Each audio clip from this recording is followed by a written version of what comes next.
আকবৰ মন্দিৰত ছাত্ৰ-ছাত্ৰী আৰু দল সংগঠনৰ তীব্ৰ প্ৰতিবাদ। ২ নং চাচৰাৰ ধৰ্ষণ আৰু হত্যাকাণ্ডৰ বিৰুদ্ধে সাব্যস্ত তীব্ৰ প্ৰতিবাদ। ধৰ্ষণ আৰু হত্যাকাণ্ডত জড়িত ৩ নাবালকক কঠোৰ শাস্তিৰ দাবী। উল্লেখ্য ১৫ জুনত ১০ বছৰীয়া নাবালিকাক বিদ্যালয়ৰ পৰা ঘৰলৈ যোৱাৰ সময়ত ৩ পাখণ্ডই মৰাপাট খেতিত লৈ ধৰ্ষণ কৰি নিৰ্মমভাৱে হত্যা কৰিছিল। ৮ ঘণ্টাৰ ঘটনা ৮ ঘণ্টাৰ ভিতৰত গ্ৰেপ্তাৰ কৰিবলৈ সক্ষম হৈছিল অভিযুক্ত।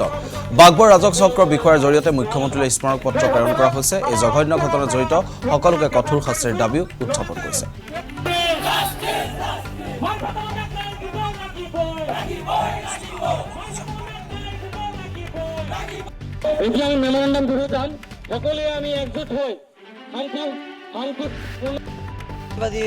সমদল ওলাইছিলোঁ বৃহত্তৰ মন্দিয়া যুৱ সমাজ আৰু ছাত্ৰ সমাজৰ উদ্যোগত যোৱা ১৫ তাৰিখত চেচৰা ২ নং চেচৰা গাঁৱত যিটো অমানৱীয় ধৰ্ষণ আৰু হত্যাকাণ্ড হৈছে তাৰ বিৰোধিতা কৰি অপৰাধীয়ে যাতে উচিত শাস্তি পায়, কঠোৰৰ পৰা কঠোৰতম শাস্তি পায়, তাৰ সেই মৰ্মে আমি এটা ছাত্ৰ সমাজ আৰু যুৱ সমাজ মিলি এটা প্ৰতিবাদী সমদল ওলাইছিলোঁ। তেওঁলোকে দেখিছে বৃহত্তৰ মন্দিৰ ছাত্ৰ সমাজ ওলাই আহিছে। আজি ওলাই আহি বাগবৰ ৰাজহ চক্ৰ বিষয়াৰ কাৰ্যালয়ত হাজাৰ হাজাৰ ছাত্ৰ ছাত্ৰী ওলাই আহি প্ৰতিবাদ সাব্যস্ত কৰিছে।